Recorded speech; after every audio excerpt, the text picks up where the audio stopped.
If you struggle to understand the 3 different types of flowers that are used in a floral design, then watch today's tutorial because I'm going to talk you through lines, rounds and transitional material which used together create a fantastic floral design.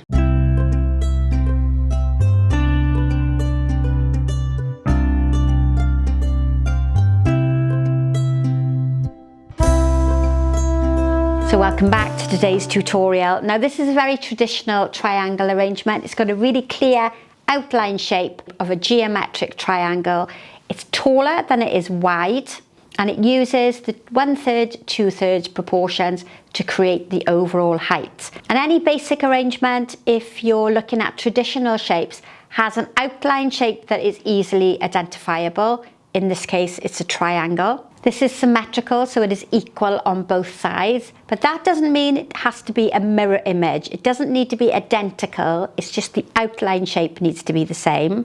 It has recession, which is flowers or foliage at a lower point to draw your eye down into the center to create depth. It has a front and it has a back, and it has flowers that fall under 3 different categories.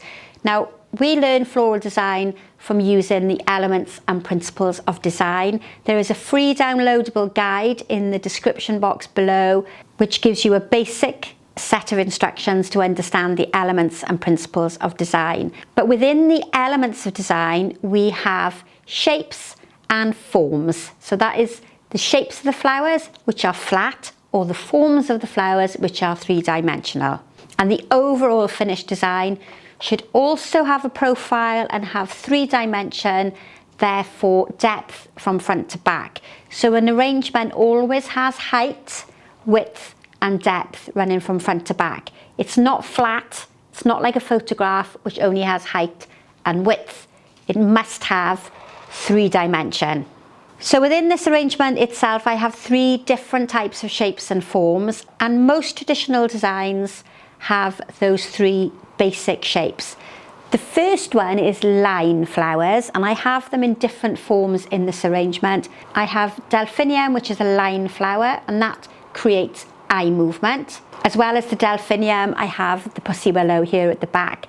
And the line flowers, so things like delphinium, gladioli, larkspur, stock, snapdragons, all create up and down movement. They're a directional flower. They point you in a direction or they create an outline. So I use those line flowers to create the height, the width, the depth and the outline of my arrangement. Very rarely in a traditional arrangement do we use line flower in this area here, which is the focal point. To create a dominant flower or a focal flower, we use a round shaped flower, and that could be a rose, a ranunculus, a sunflower, could be a carnation or a peony or a hydrangea.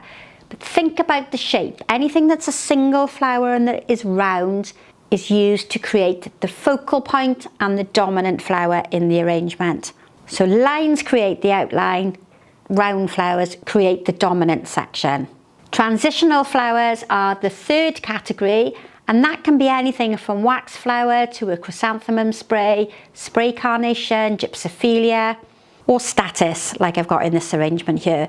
And they're almost like the filler bits. They're like the backup singers in a group. Without them, the design looks sparse and bare. They work to cover the foam and they link the line flowers and the round flowers together. So if you're making a traditional arrangement, the rules are slightly different if it's a more modern or contemporary design, but you're looking for something that fits into those 3 categories: line, rounds, and a transitional flower that links it all together.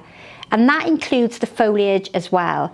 So look for foliage that creates line, look for foliage that has a more bold shape, and look for foliage that's like a filler flower or can be used in a more versatile manner as an outline foliage as well. So if you're new to floral design, that's the tips that you need to start with. Look for flowers within the 3 categories. It's quite hard to make an arrangement with all line flowers. It's even more difficult to create a design with all rounds because the design becomes static and there isn't any movement in it. And too much filler flower and too many fussy flowers will make your arrangement look untidy and messy. But it's a really good place to start. If you want a more comprehensive guide of the elements and principles of design, then I have a downloadable document over on the website, and you'll find that also linked in the description box. If you're unsure about care and conditioning the flowers, then I also have a downloadable PDF workbook for you where you can learn all about the care and conditioning. And lastly, don't forget to subscribe, because without the subscribers, there would be no YouTube channel and there would be no weekly videos. So I look forward to seeing you next time. Like, share and comment, and hit the notification button to be told every time I upload a new tutorial. And I look forward to seeing you for the next video very soon. Bye for now.